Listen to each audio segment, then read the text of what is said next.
Oh, it's... Oh, it wasn't... Oh, it's Monkey King. Oh, Never okay. mind. Oops. Yeah, now I'm not excited anymore. I'm curious about this lane. You know, Monkey King, generally speaking, crushes every mid laner, or every melee hero, sorry, not every mid laner. But Earth Spirit is a little bit different in the mid lane compared to a lot of other heroes in the way that he gets CS. Boulder Smash does a lot of damage after the buffs that it received over time to creeps. I do expect BZM to lose, but maybe he'll be doing better than, let's say, an Ember would, right? I think this is more manageable. You see, BZM's actually even gonna play a little bit aggressively here. Until Monkey King gets level 3, this hero is not that strong. If you're tanking the creep wave as he is now, the Jingo Mastery is not a very powerful skill level 1. So BZM should be able to do okay in the beginning. But he's getting Boundless Strike there, so gets a lot of his HP back. Duracho we're seeing playing the Sniper in this safe lane. He's going to be accompanied by the old Tusk versus the Mag Disruptor. Another interesting lane. Not that stereotypical of a Duracho here. I'm actually surprised to see that he is Platinum tier on it in Dota Plus, because Nice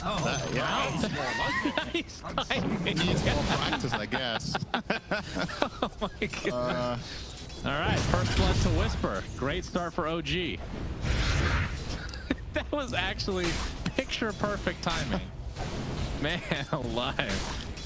It wasn't even a curse. It was actually kind of a prediction in a way.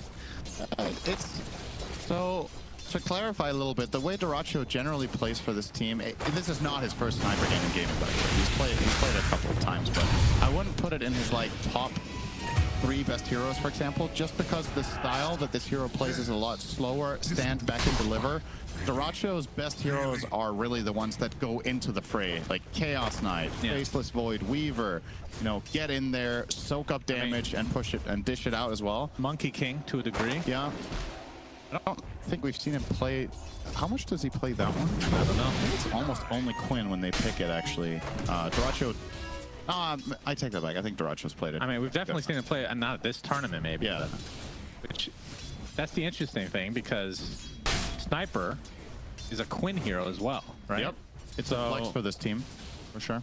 Why did they choose this? I mean, obviously, it's Monkey King versus Melee, but you're talking about that this is not as crazy of an advantage for the Monkey King. It's a good question, because I think they could have put them vice versa, right? I think the Monkey King could have done well against Mag, and I think Sniper against Earth Spirit should be a completely fine lane as well. So it has to have something to do with pacing here, that Gaimin see a lot of value in having a mid hero that can rotate, like the panel talked about. When Earth Spirit is going to start making these moves to side lanes, you want your mid hero to show up and help, and that's not exactly what Sniper is known for doing. So perhaps that's the mindset, or it is that, okay, when we pick Monkey and Sniper, usually the Monkey will not be able to go mid because the matchups are relatively tough, but this one is so good. This is a hero that can take over a game on Quinn. Seb in trouble. Yes, he is. Another Gets the ankle would Nightmare do it. off, though, so we'll be able to walk away. Timado gonna take a little bit of damage on the way out. Has that attribute shift at its ready. Of course, Anchor Smash pretty damn good against Morphling because of the damage reduction being percentage based. Seb continuing to get harassed. Telekinesis back into the arms of Tofu. Stick, Brain Sap, he survives. And they might be able to turn this around. Blood Grenade from a ridiculous range. Timado, Adaptive Strike. Down goes Tofu. So great bait from Seb. Ends up turning that around on support for Gaimin. Very nicely done. Squeezed as much out of it as he could. Just very kind of just leading Tofu as deep as possible so that the Morphling could come over and just finish the job. More like it. And he will suicide to neutrals after. Indeed. Get the full refill. Now, water rune for BZM. As I said, this mid lane, I mean, Monkey is pulling ahead, right? 28 and 11, but 20 CS on Earth Spirit, not too bad. It's... Yeah. I wonder if this lane would have been harder against Sniper, as a matter of fact, as it stands right now. Yeah, I would... Not sure. Tough to say. Both are pretty not great. Not enjoying life on the Sniper. Yeah. I'll tell you that much. Well, not having an escape mechanism of any kind is a bit of a annoyance. Celery is kind of that for him. As Shockwave will connect, Duracho, he's going to be found. Snowball a little bit too late. Celery now completely outnumbered on his retreat. Seb has made his way over. BZM also joining the party. Celery will get destroyed to BZM. OG 5-0 start. Gonna get revenge after falling behind relatively early in that game number 1. Yep. Yeah, the difference between this and game number 1 is in game 1, they also had a good amount of kills, but were just losing on raw laning. In this case, well, it's going a little bit better for OG overall. They kill him again here. There's still 3 members. Oh boy. Rolling boulder, not going to fully connect, but they still have the damage. TP coming in, it's going to be too late. Dyrachyo resigned to his death. Quinn gets glimpsed away. Oh man, well, he can go back to farming and say, hey, I tried to help out. But no kills coming the way of Gaimin at all. And that is a very bad death for Dyrachyo. He, I believe, TP'd in, so it's going to have to make the walk of shame. And he's going to continue to be abused in this bot lane now, right? Because like he's gonna get there as a level 3 sniper against level 5 mag. I think honestly Seb can just nightmare him, and if they don't have the tusk nearby to save, he'll just die. Can we have for next tournament, can we make this off-screen little picture-in-picture say walk of shame for this specific instance when this happens? Is a balance strike only on the 1 from Quinn. Telekinesis as Celery coming in, help take out Ari. Get on the board at least. But look who is back. Oh boy. Level 3 sniper. You've seen this in your pubs before, and it's looking just as pathetic as you remember. As Whisper gets the right click. Oh boy. 7-1. OG in a favor here, but I mean, net worth-wise, that's not telling the whole story. A lot of it is going to be experience, and we talk about level 3, position 1 sniper right now. All right, so you're used to suck in lane. What do you do as sniper now? Go mid? I don't know. Go mid! Oh no. You gotta go there and lane against level 6 Earth Spirit. That's gonna roll on you and kill you instantly. You'll miss the, you can dodge that, you know? Oh boy. Tofu, telekinesis onto the cliff. Celery, or Whisper, I should say, with the skewer.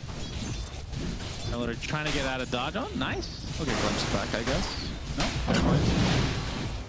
I didn't want to go for that. He definitely could have, but might want to glimpse the healing salve instead in a moment. Quinn showing up. Seb's gonna get the nightmare. Celery takes it off instantly. Tofu making his way over as well as BZM coming to the party. Jingu is gonna connect, but the RP onto 3 heroes.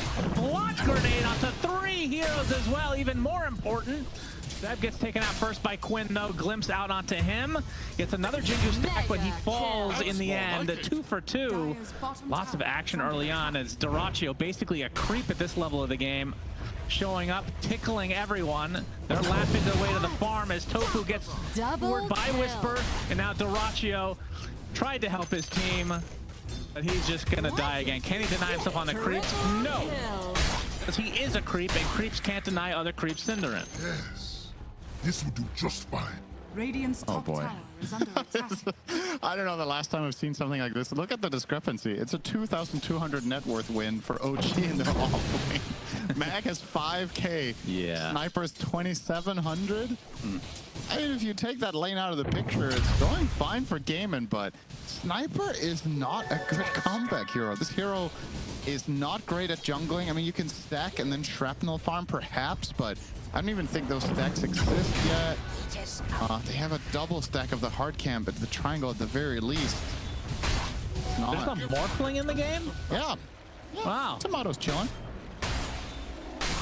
Good to know.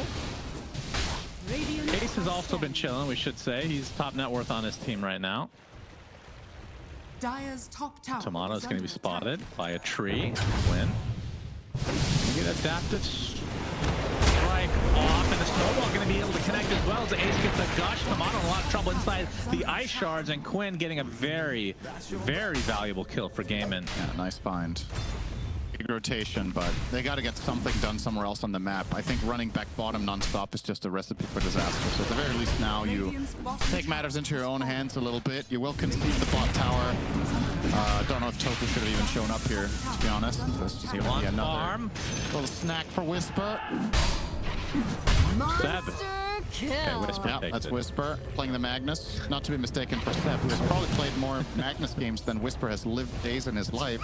But it is still him playing it nowadays. That is, there's no way that's actually true, but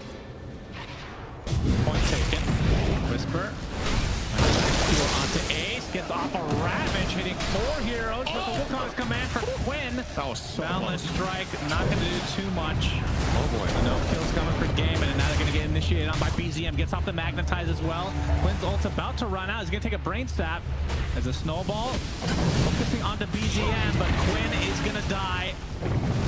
Accelerating will be next on the list. OG waiting out. I mean, that was a beautiful Ravage into Wukong's, but just not enough damage at this stage. All right, I don't know if you've been paying close attention. What do you think Whisper's KDA is right now? His KDA? Yeah. 303. 803. Okay. Yeah. 8 kills? Yeah. He's destroying the entire map with this early game that he just got. So he killed bottom. Now he rotated top and got this big team fight win for his team as well. And that's basically the entire map because mid lane has not been played by anyone in the last 5 minutes. Yeah, so, that's true. yeah, this is Impressive. he is delivering in this game for OG, and he's going to continue to do so unless he can find a way to lock him down. Their heroes aren't particularly good at killing mana either. Try to find a way on Seb. Yeah, he's stuck inside the shards. Nightmares eventually drop to the Boundless Strike. RP, though, finds onto Tofu. Against some sort of collateral. Support for support. As BZM kick and accelerate towards Timado. Ari making his way over as well, looking for a glimpse on a more valuable target, but might have to settle for the tusk. Indeed they will.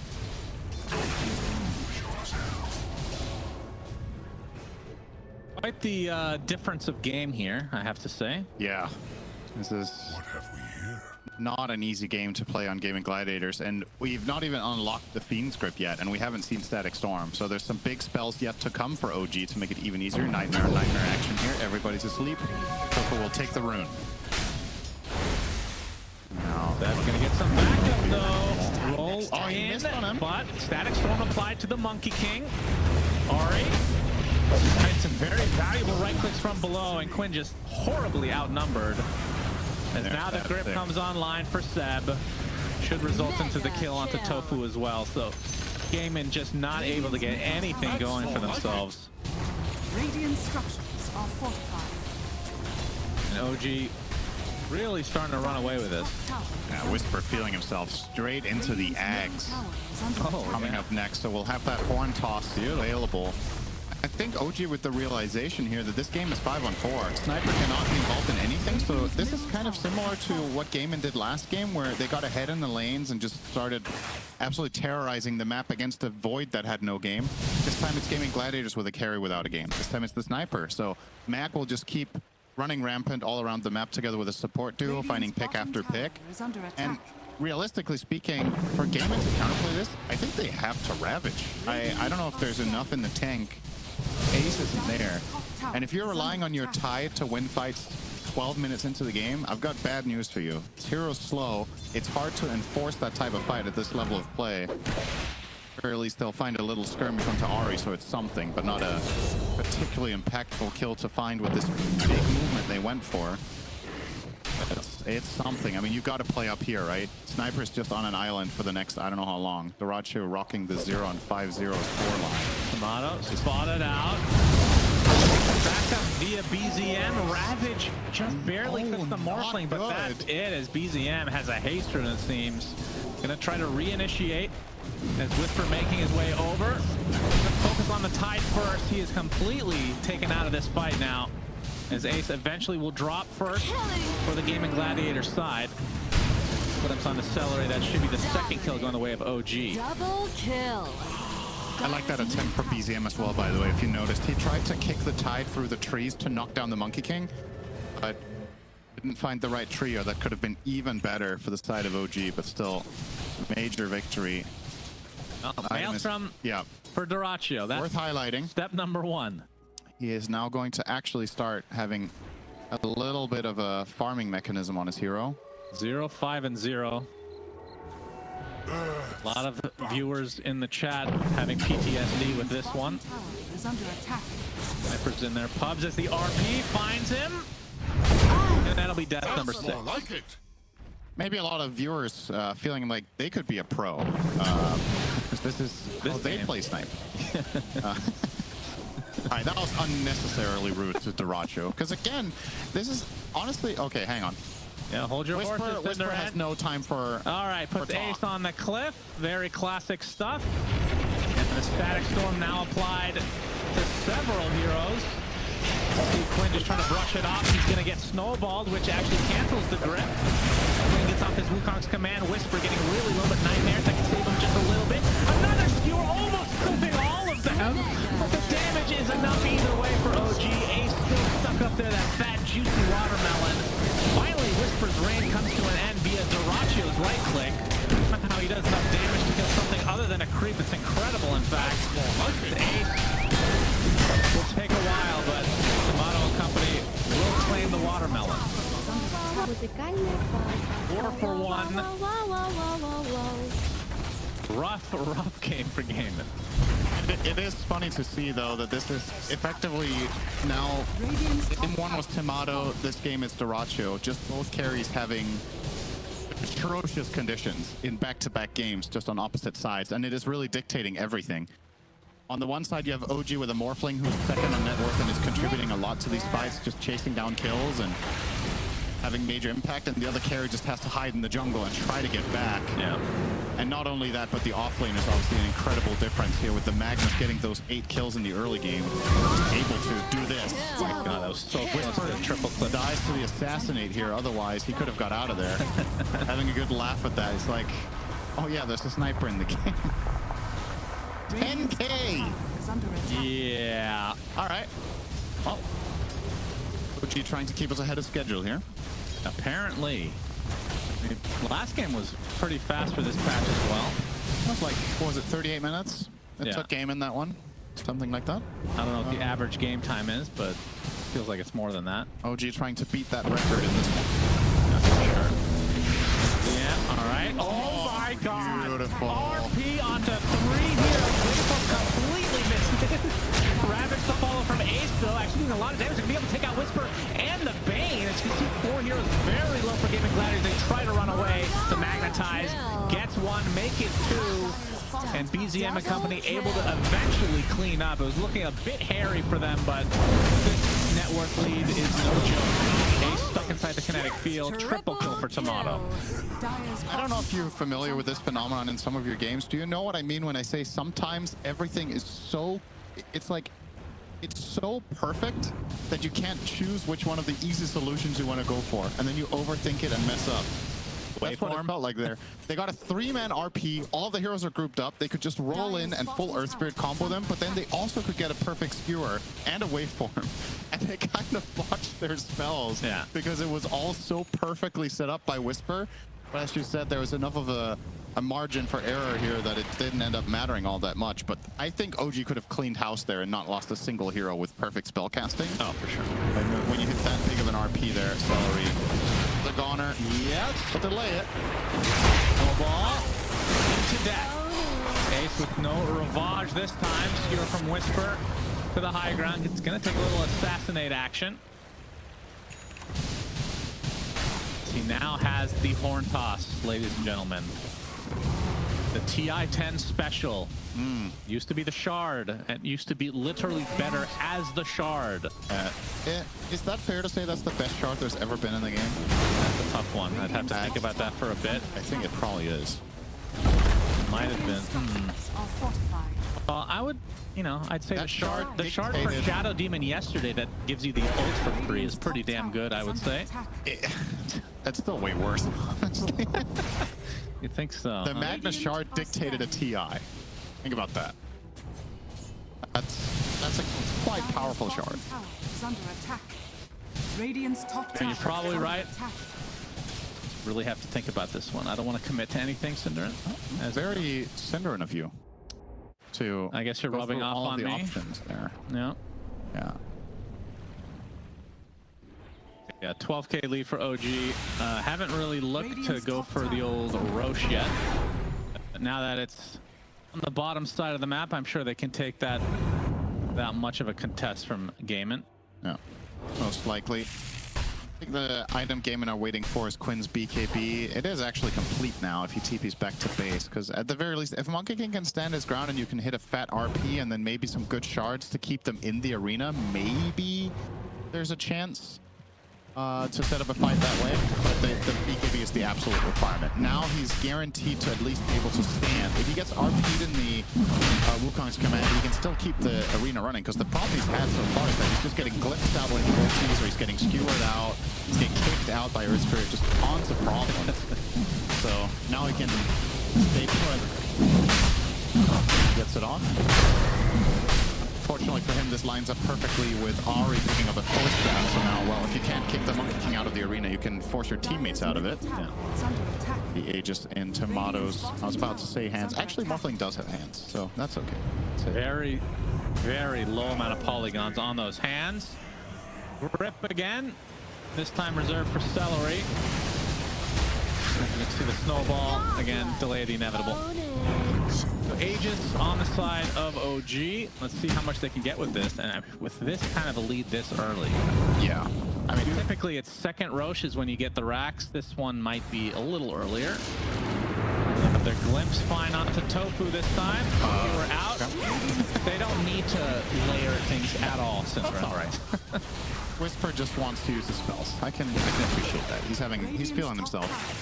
Ever so quietly, by the way, BZM is 9-0 and 17 on the Earth Spirit, so having a wonderful game on that mid hero as well. This time around. Cool. Whisper. Oh, that was not even close. All right. Good. Did the math. Yeah, I think you're right. High ground is definitely a possibility early in this game, especially because you have Mag with Ags, right? So now you have a way of starting things off with a surprise pick that can snowball the fight. Only needs to be a little bit wary of the telekinesis precast. So if he sees Tofu, it makes it very easy. Doesn't. He needs to be a little bit careful with getting too crazy. Radiant are scanning. If Gaimin can just hold on, Cinder, a little bit longer, then what? Two of the best high ground defenders in the game. Sniper and yes, correct. Yeah, Tusk almost has Ags. He just needs 4,140 gold. Yeah, like I said, they have to hold on for that point. Ace getting quite low, but will survive. Timado, though, gonna take out Dyrachyo with ease. Puts in a Monkey King. Quinn's gonna pop the BKB. Ravage comes through. It's gonna be enough to take out Whisper, though, but Quinn ends up dropping anyway. 3 for 1. Make it 4. And Ace, the only survivor for Gaimin, and they're going to start losing some buildings now. Dyrachyo made the mistake here of trying to deal damage. Got skewered, died instantly. And Whisper here got cancelled mid-RP here by the Ravage. Otherwise, this is just a clean 5-0 fight. But at the very least for OG, they get, or for Gaimin Gladiators, they get 1 return kill and save their tide. But this is obviously still a terrible result. 4 heroes down, they lose tier 2. Well, the good news for Gaimin is their death cooldowns are very low, Cinder, because it's so early in the game.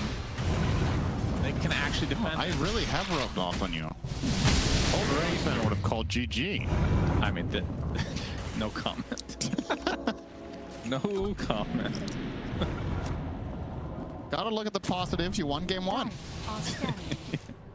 That is true. Radiant's top tower is under attack. As BZM gets an Octarine core, that is a very good item for Earth Spirit. Yeah, so good on this hero.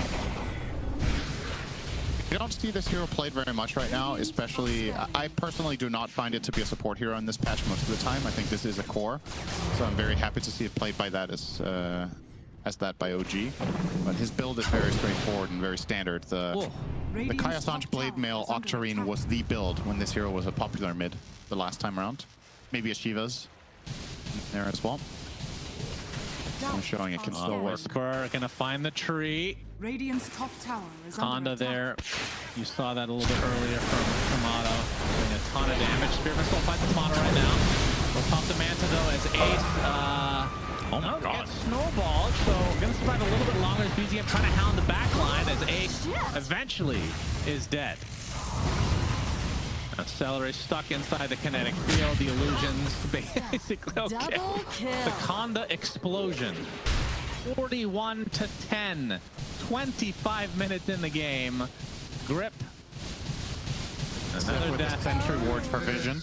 Yep, Here's easy. a little play there in that corner. Is under attack. Takes out the cheese taunt. Very lore-friendly taunt for Bane. Radiant's bottom tower has Everyone fallen. knows that he's lactose intolerant, so the nightmare is cheese. As I've learned Understandable. today, for you the nightmare is tea. Actually, Yeah. you said a sentence I don't think I've heard in my entire life, which was "I hate tea." Yes. That's a very uncommon opinion. Radiant's bottom tower I think is under nobody in attack. chat will agree. Literally no one? Ah, okay. There's going to be a few people. Somebody will say it and not mean it. That's basically internet culture, right? Okay. I mean, I'm guessing you've never seen Ted Lasso, because the famous line from that show is, tastes like dirty water. And I agree. Dirty water. Yeah. Great show, by the way. Oh. Just You've like never this even heard game. of it. This game is a great show. Yes, it's a good allegory. For OG, It is it a is. good allegory. Excuse for me? It's a good what? Allegory. Is that a word? Yes. Allegory? Is that a word? I mean, Please tell me you're not your trolling. English is actually better than mine, if that's a word. An allegory is a story. Oh, poem, a picture. allegory. You didn't say allegory. You said allegory. It's I like, said an is that a allegory. form of algae? Like, I don't understand. This game I'm not filled with algae. Putting us in trouble. It's off the BKB. Boundless Strike. BZM is in a lot of trouble. Actually gets punched into the air, and down he goes. Okay, that's the start of something. A glimmer of hope from Gaimin. They need to do that 10 more times to get back in this game. 4 versus 5 now. Static Storm. Is that giving enough to save Stab as Timado going to the backline? RP comes in as well. Already 2 dead for Gaimin. Command is going to be no more thanks to the skewer, but the Ravage there into the double Boundless Strike. Whisper's going to fall. Timado looks to be next. He's off the Hurricane Pipe. Waveform through. Spear Vessel still applied. Is still trying to get some right clicks, but no. He falls first. Timado triple kill now. Focusing on the Watermelon Man. The khanda applies as well as the buyback from Rubik coming now. Timado on the high ground trying to TP out. Will be fine. Wow. All right. Okay. I mean, valiant effort for Gaimin. The fact that they can even find a draw is very admirable. Just getting that initiation. To be fair, they also got a free kill on Earth Spirit without any OG heroes nearby to protect him. So that was, for all intents and purposes, kind of a 4v5. But they strung something together despite their sniper just more or less getting one-shot by Morphling in that fight. Still a little bit in the tank with the other spells combining, but the advantage is just borderline insurmountable here. And you'd imagine BZM will not be making this mistake again. Rather, he will be finding a tide and kicking him down to the water, man. Oh boy. Water on water action. Melon versus Polygon, and the Polygon is stronger. That's right. Well, it's tentacles. Sorry, you know Polygon's a word, right? Just making sure. Well, if you Or do you mean pronounce it, Polygon? yeah, if you can pronounce it like you're having some brain damage issues, then sure. I said allegory. No, you said allegory. Whatever. It's allegory. Okay. Whatever, man. Get it right, Cinderin. Yep, okay. Second language English, Yeah, noob. yeah. A fucking idiot. Dire's bottom tower is under attack. Viracio has a Shadow Blade, by the way. Yeah, that's good. He can run from his responsibilities This to carry this game. really looking like a pub now.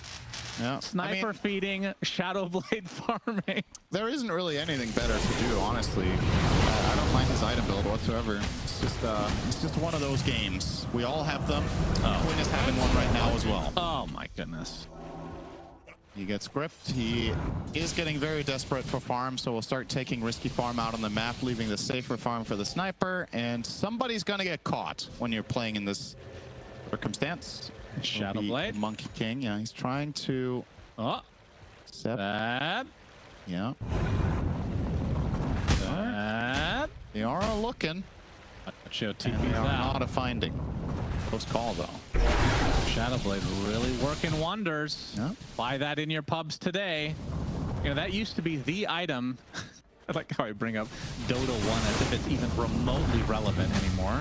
It's been over a decade. That used to be the item in Dota 1, Cinderin. Yep. People have gotten a lot better.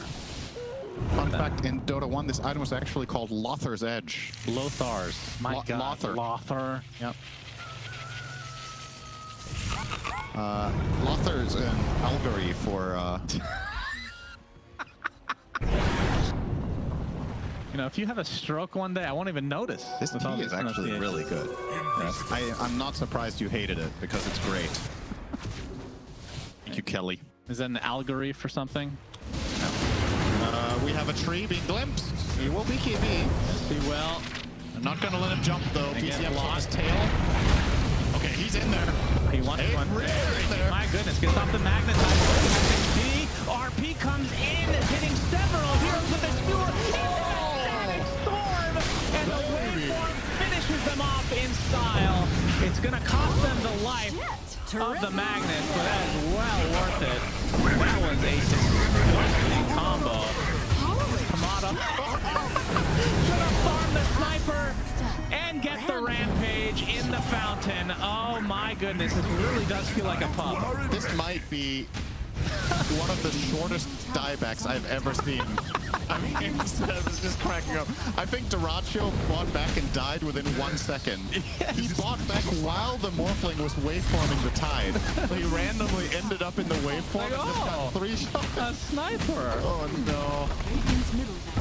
Well, Timado making up for the last game, that's for sure. Yeah, I mean he's having a good one here. It's 26-1. Well, you're getting some quite ridiculous stat lines in this one, to be fair. Probably going to be the highest kills on a single hero in any game this entire event. Yeah, quite possibly. Can he get 30, Cinderin? He's going to get 30 before this game is over? Depends if Gaimin tap back. out. That looks like the he's adding limiting a factor now. Okay, everybody's the stone. All right, khanda. Another kill for Timado, 27. Radiant's bottom barracks. I feel like a dart announcer. All right, 27 is actually a very bad round in darts, so maybe not. I wouldn't know. Yeah. You go for, is 60 the highest? No, that is 180. It's 3 times 60. Well, 60, okay, so there's 3, you get 3 attempts. Yeah, that's why 27 is very bad. Very interesting. Thank you for bringing that to my attention. Mr. Monkey King, Quinn, by the stack, on top of the BKB, focusing on Timado. He gets on the outskirts, though, double 4-step, he's fine. Quinn is not so fine. BZM will drop him real hard. An ace inside that kinetic field. Enchant used on Quinn, who just bought back, trying to have a last stand kind of situation here. BZM, nice nightmare from Seb. As Timado really wanting those 30 kills. BZM steals one, though, as a pause comes out from Whisper. Muzykальная pauza. Okay. Wow, wow, wow, wow, wow, wow, wow, wow, wow. Good voice line for this moment. Nice line. It's 56-14. When's the last time you've seen a game with 56 kills? Yeah. And this is at 30 minutes. Yeah. Yeah. There's a lot of records in this game. 27 kills on a single hero. A total of 70 kills minute 33. A record for what, though? Most kills per minute. In what time span? In Dota. Ever? No. But in this tournament, absolutely most kills per minute. Well, yeah, in this tournament. Not even remotely close. It might be most kills per minute in a pro game this year. Yes. This Some is good predictions from Cinderin. It would not surprise me. What is this? Is like 2 point something kills per minute, right? 2.1? Sure. 0.2 even. Oh, and ready. And Gaimin already. All right, the only interesting thing left is if Timado will get 30 kills, ladies and gentlemen. He's going to get dieback on Pinpoint if he's not careful, and he's not careful. He has died. RP, shockwave to follow. Timado. Oh, that's 29. One more for you, Timado. Go into the fountain. It is a tide. It's going to be a little difficult. 30 bombs are a thing in CS. Yes, I get them all the time. Cinderin and losses, of course. And Ace is going to get a nice ravage. He's all alone, though. Skewer back. They're not calling GG. Good sportsmanship from Gaimin, trying to give him that 30 bomb. And it is there. 31 and 13 for Timado on this Morphling. Beast mode enabled. And Gaimin Gladiators announced their team name in all chat. And it is over. It is over. Game number 2 goes to OG. And that's a Gaimin level shellacking for sure. Total stomp. Holy